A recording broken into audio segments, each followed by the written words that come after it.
Call me greaseball. I should have put on a white t-shirt for this video because this is going to be one of those discussions that I probably regret, but I feel like I'm sitting here on the sidelines going crazy watching everything unfold. It really annoys me. So today we're going to talk about the Godzilla X Kong the New Empire leak situation, just because it's a situation that does really annoy me and upset me. Obviously, I am not a perfect person when it comes to covering leaks. Way back in the day, I definitely covered leaks on Shin Godzilla, and I apologize for that. Mostly I was covering information after the movie had already released in Japan, but I still understand that it was still a big spoiler situation for a lot of American audiences, and I tried to do better with that with -1, where I had already seen the movie but still chose not to spoil anything despite the fact that I had seen it. I get that I covered leaks way back in the day, but I was also a child, so you know, I didn't quite understand the ramifications of that. I'm really sympathetic towards filmmakers because I want to be one, and so I feel really bad for filmmakers who work tirelessly on movies and then all of their hard work is leaked,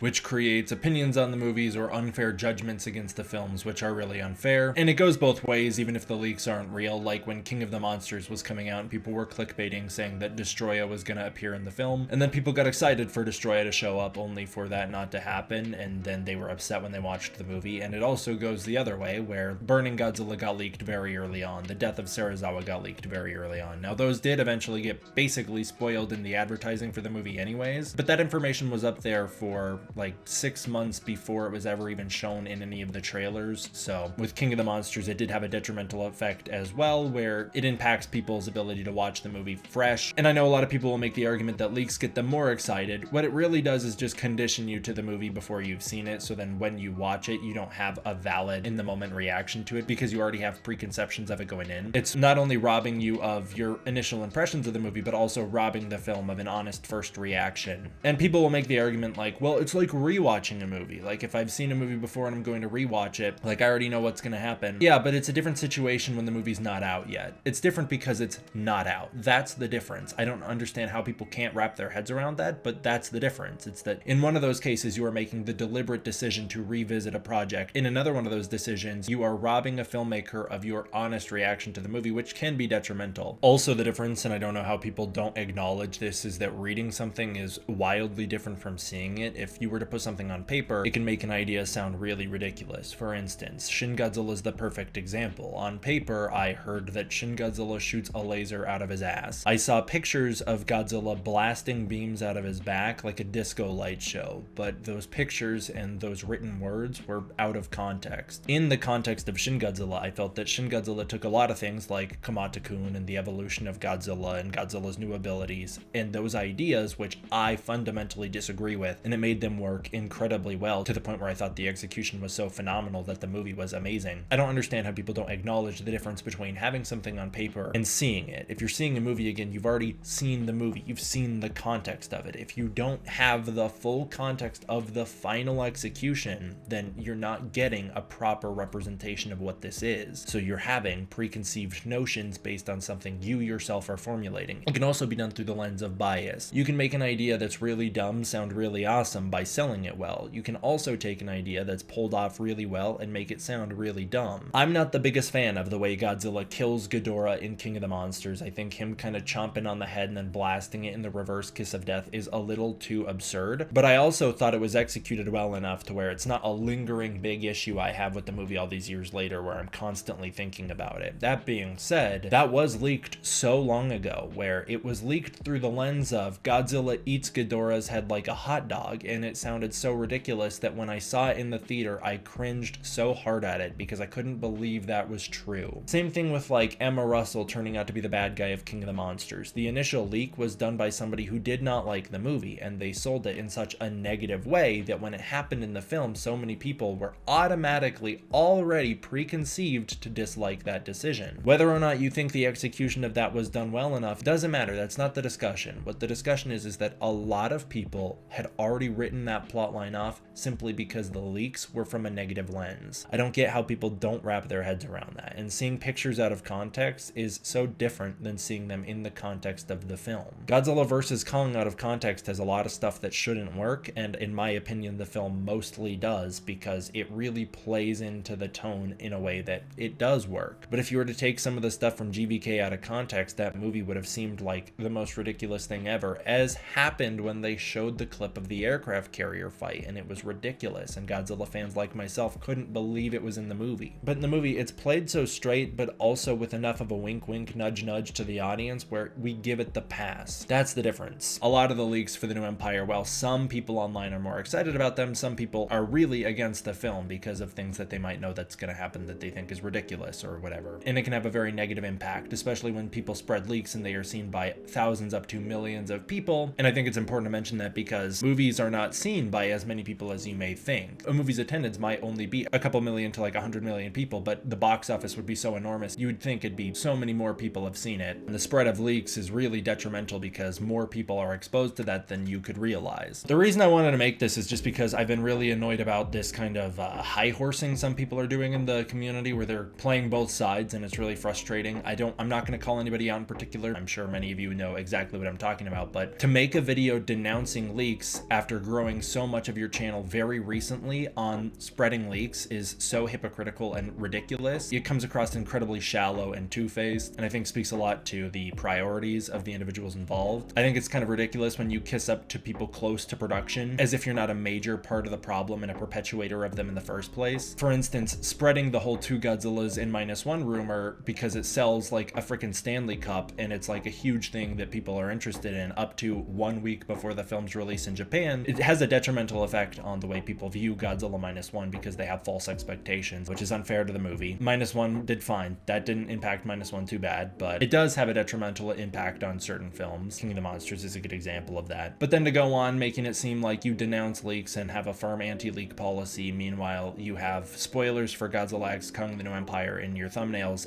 like as far back as like 5 months ago, where you spoil the reappearance of a beloved kaiju in the film, and in that video you openly admit that you're getting this information from leaks and from test screenings and all that stuff, only for you to turn around and pretend you've never spread leaks for the new Empire. It's laughable and shameful, I think. And making a video saying that you're not going to look into leaks, you're not going to spread leaks, people shouldn't look into leaks, they shouldn't spread leaks, in which you imply that you have not seen the leaks because it would spoil your experience, only to then turn around and admit in the same exact video that you have seen a great number of these leaks against your will. I have too. I've seen a ton of them against my will. They pop up in a lot of places. That's really upsetting. But then you tell people exactly where they can find them and exactly how many of them there are out there. It's really counterproductive, I feel. It's really annoying when people claim to be pro filmmaking. They claim that they're standing by the thousands of people who have worked on these movies tirelessly, countless VFX artists, producers, writers, directors, you know, your grips, your PAs, people all over production who worked really hard on these films, put their blood, sweat, and tears into them, and then you turn around and profit off of leaking information about that movie and then just turn around and pretend you've never had any leaked information in your videos. I think it's really disingenuous. It also discredits all of the content you made because, you know, you can make like a trailer breakdown or something, but if you have all this leaked information and you're not transparent about where you're getting your theories from, you're just spreading leaks for the sake of building your credibility. So people are like, wow, their predictions are always on point. Yeah, I wonder why. It's because they clearly knows more than they're letting on. I try to be as transparent as I can about that kind of stuff in my videos, and I try to do better than I have done before.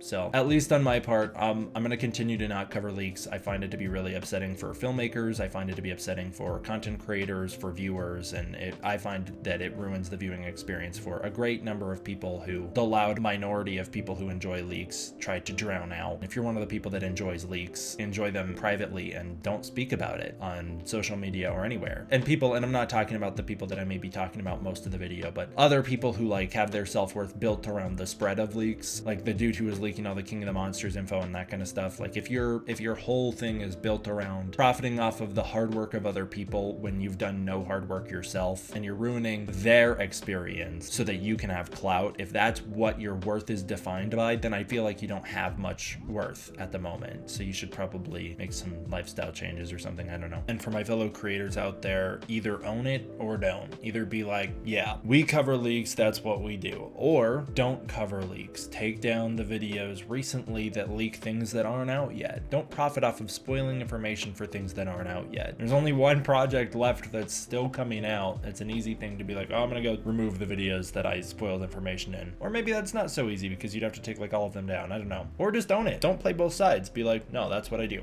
I don't know. I just hope people do better. I would like to see people do better. Anyways, I find it to be really annoying. I find it ruins the experience for a lot more people than a lot of online folks would like to admit. And I find that there's a lot of two-facedness in the community where people will say one thing and then do another. And it's a lot of people. It is a lot of people that do that. And I just I find it really annoying. I guess that's the video. Thanks for watching. I'll get back to normal content right away. And I'm not going to continue this discussion any further with anybody. I will not argue away, I guess. I've said my piece, and I'm going to continue to try to do better than I have done before. And if I'm doing the best I can do, that's good enough for me. So see you guys. D-Man out.